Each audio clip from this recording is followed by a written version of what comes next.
Haleluya, mtu wa Mungu. Ninakusalimu katika jina la Yesu Kristo wa Nazareti. Na imani ya kwamba upo salama na neema ya Kristo iko nawe popote pale ulipo.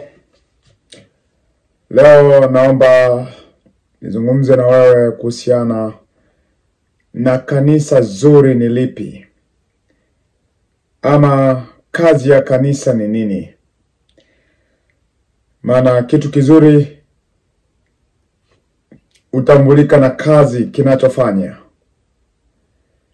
Bwana Yesu asifiwe sana. Sasa leo naomba tuongee kanisa nzuri ni lipi.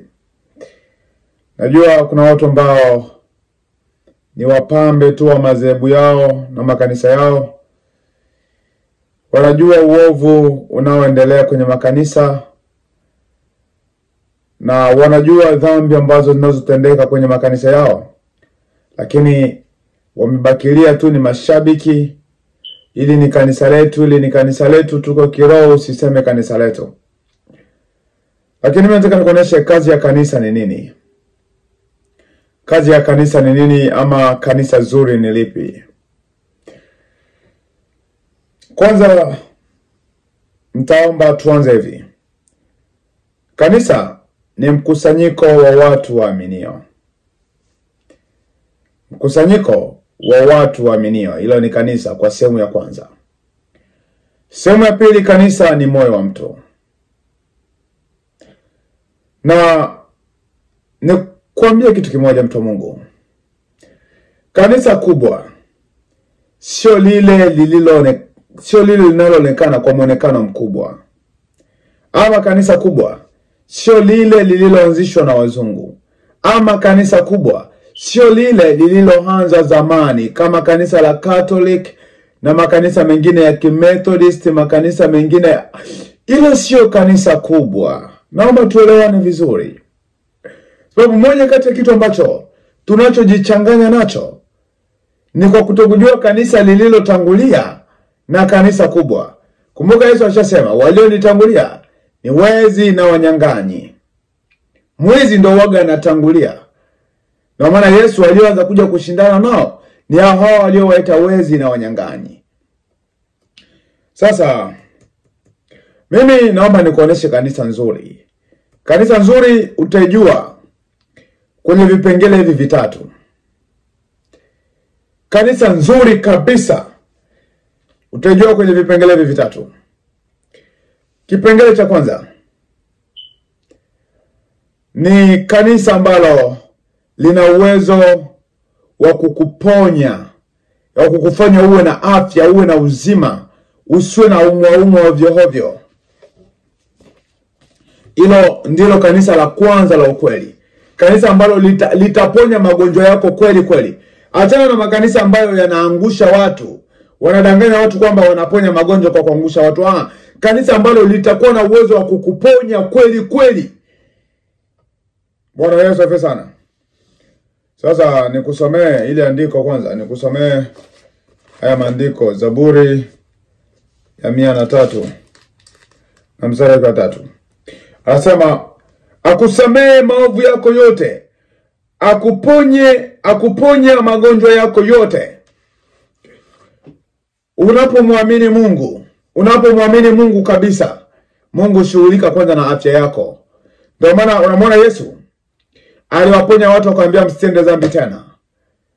Kitendo cha performance ya miracle inaonekana ili kwa kuaminisha watu kwamba huyu Mungu anauweza, huyu Mungu anaweza. Ndio maana Mungu wakati mwingine anaachia miujiza itendeke kanisani ili watu waweze kuponywa na waamini kwamba huyu Mungu ana nguvu. Sasa hicho ndicho kitu cha kwanza ambacho naomba ufikirie. Unapokuwa kweli umemaanisha wokovu, achana na kukwenda kushiriki makanisa. Maana mimi najua wengi ambao wanakwenda kuingia kwenye makanisa haya, si kama kwamba wameokoka, wanakwenda tu kushiriki ama kuongeza tu michango kule kanisani, lakini wokovu kabisa haupo. Usio tu mpambe wa kanisa. Kanisa halijakuponya na chochote. Bwana Yesu asifiwe sana. Kwa hiyo kanisa la kwanza nzuri ni pale ambapo umepata afya ya ukweli. Maana kanisa ni ndumba ya ukweli. Kanisa ni uchawi wa ukweli. Unaondoa magonjwa yote. Yesu amesema katika Yohana 10:10 kwamba mwizi haji lengo lake ni kuiba na kuharibu, lakini mimi nilikuja ili niwe na uzima, tena niwe na tele. Kwa hiyo kanisa la kweli ni lile ambalo linakufanya uwe na afya, uwe na uzima, uwe na amani. Sasa sisi leo tunaitwa walokole lakini wagonjwa vile vile, tunaitwa walokole lakini tabu pale pale. Hapana. Huyo sio Mungu, huyo sio Mungu. Kusomea Malaki hapa mahali fulani. Malaki sura ya 4 na mstari wa 2. Anasema, lakini kwenu ninyi mnalolicha jina langu, jua la haki litawazukia, lenye kuponya katika mbawa zake. Nanyi mtatoka nje na kucheza kama ndama wa zizini. Anasema kwamba watu wanaoliita jina lake, watu wanaomcha yeye, au wataponywa.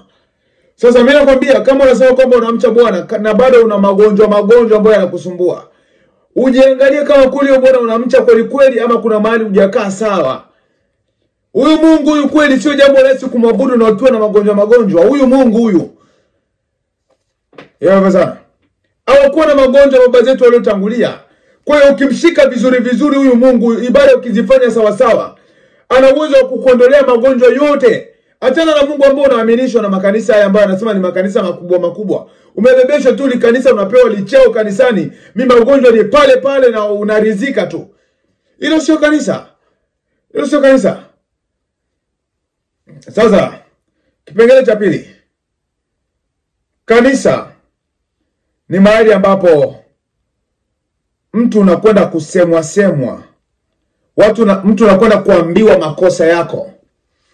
Baada ya kuponywa, unaambiwa makosa yako. Bwana, ulikosea hapa, hiki hujafanya sawa, hiki hujafanya. Hilo ndio kanisa. Kanisa silo ambalo mnaokwenda hapo kwa sababu tu kubembelezwa. Kanisa ni mahali ambapo unasemwa. Unasemwa makosa tu, unasemwa sana. Hilo ndilo kanisa. Sasa kanisa ni mahali ambapo unakwenda kusemwa. Ni mahali ambapo unakwenda kuoneshwa uovu wako ili usiendelee kuutenda. Zaburi Yeremia 26:13 anasema, basi sasa tengenezeni njia zenu na matendo yenu, mkaisikilize sauti ya Bwana Mungu wenu, naye Bwana atagairi mabaya aliyoyanena juu yenu. Kanisani ni mahali ambapo tunakwenda kuambiwa makosa, kwa sababu mapigo ya Mungu yasitukute tena. Unajua kinachokwenda kuamsha hasira ya Bwana ni uovu. Sasa tukiwa kanisani tunasemwa sana kwamba hiki kiko hivi. Kanisani sio mahali pa tunakwenda kupigana historia ya watu ambao wamepita. Tunafika mahali tunaambiana historia za kina Musa baada ya kuona tunaishi maisha fulani yanayofanana. Wanasema unaona unafanya hapa ndivyo Musa alivyofanya. Unaona unafanya hapa ndivyo alivyofanya Paulo. Unaona hayo ndio maisha ya wokovu, sio tu miteolojia hiyo inaendelea. Hapana, hilo sio kanisa hilo. Hilo sio kanisa. Ndio maana tupo tu kanisani, maisha ni yale. Ila kanisani ni mahali ambapo pia tunakwenda kwa ajili ya kuambiwa makosa, kutengenezwa. Pointi ya 3. Tunakwenda kanisani ili tupate akili ya kuwashangaza walimwengu. Tuwe na akili ya kufikiria. Tuwe na mawazo, tuwe tunatenda vitu tofauti sana na walimwengu. Hilo ndilo kanisa. Kanisani ni kwenda kupata akili.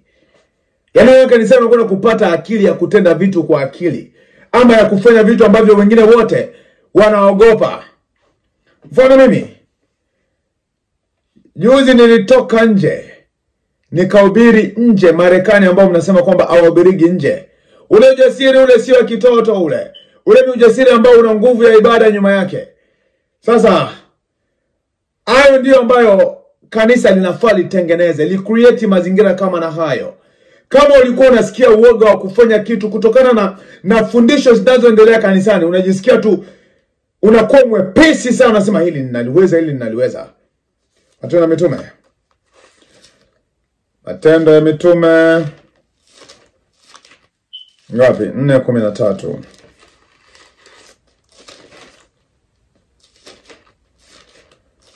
Matendo ya Mitume 4:13. Anasema,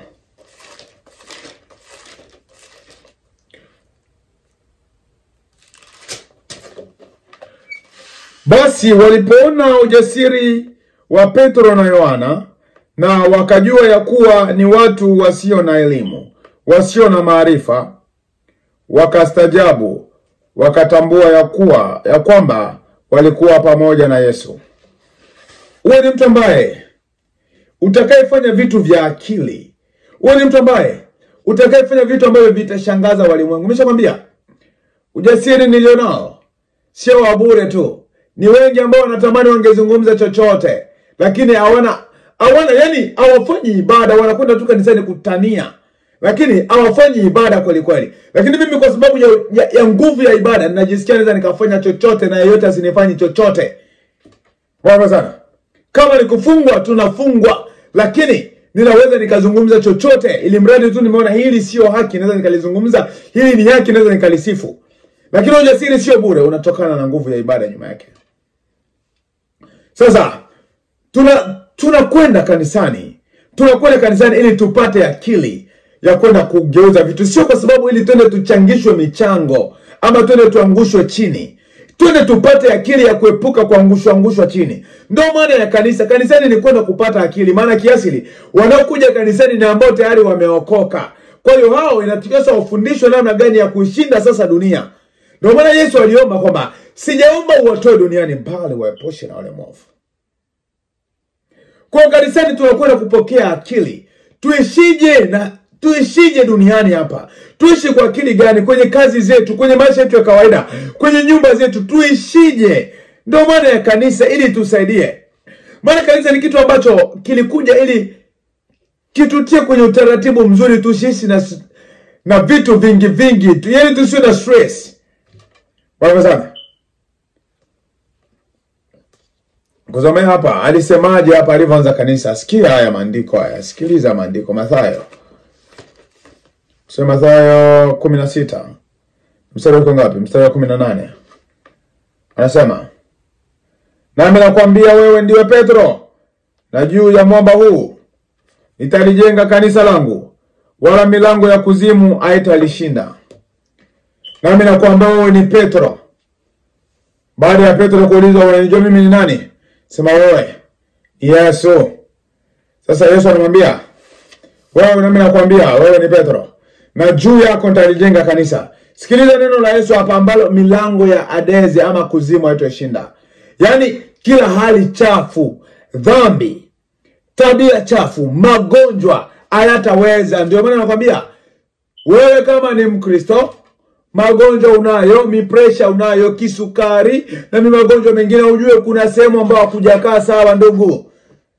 Tunaongea ambao tumeadhibitisha, tumemwona akiponya wengi na tumemwona akituponya. Ndio maana tunasema wokovu wowote uliobebana na mishida ya hatari, ujue bado hujao wokovu. Sasa tunaabudu ni kwa sababu tuwe na akili, tuweze hayo yote kuyaepuka hayo. Ndio maana tunaabudu. Mwisho yote tunaabudu ili kumshukuru Mungu. Tunakwenda kanisani ili kumshukuru Mungu na kumsifu kwa ajili ya wema wake. Hapa kuna andiko moja hapa ambalo nalitafakari sana. Sema tu Mungu, ili andiko bwana kama ni nzuri sana. Zaburi ya 20 na ngapi? 27:4.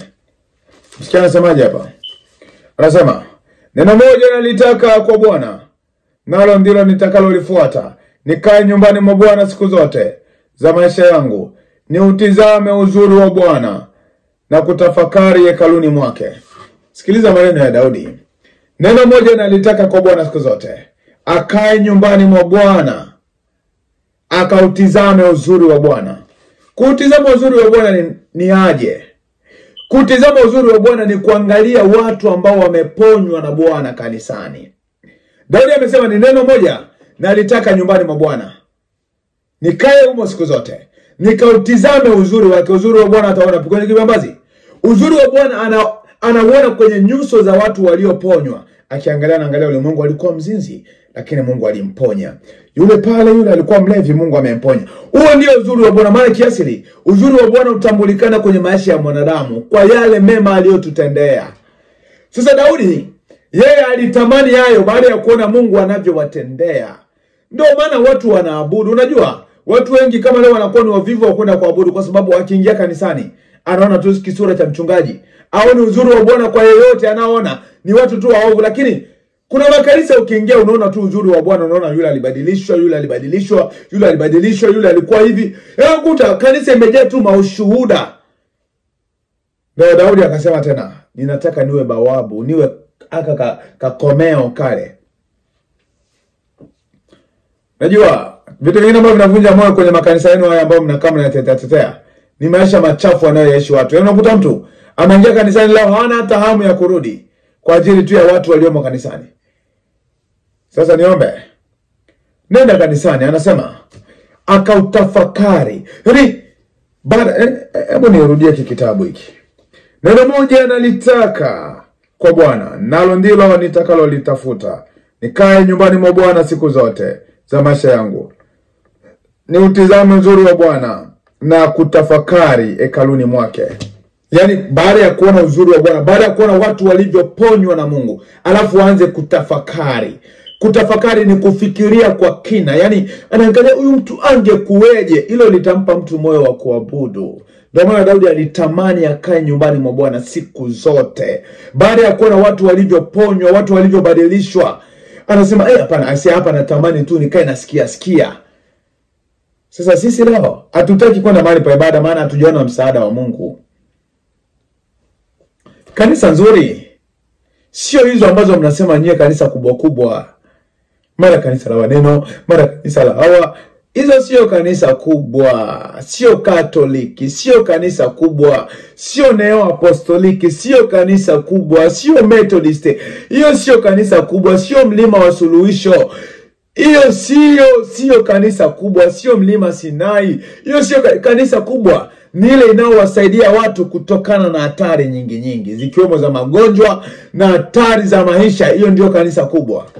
Maana kanisa kubwa kabisa inachukua mizigo ya watu. Kanisa kubwa kabisa, kanisa ambalo linamcha Mungu kweli ni kanisa ambalo linachukua mizigo ya watu. Sasa jiulize, kanisani kwenu hadi muliite kubwa, wangapi wamechukuliwa mizigo? Wangapi wamechukuliwa mizigo? Na mchungaji mzuri sio yule anayekamua misadaka. Mmekimbilia tu uchungaji bure.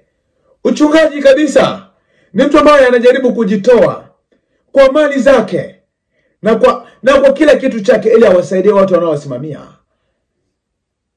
Hii ni sauti ya mtu aliye toka nyikani. Itengenezeni njia ya Bwana, nyosheni mapito yake. Amen.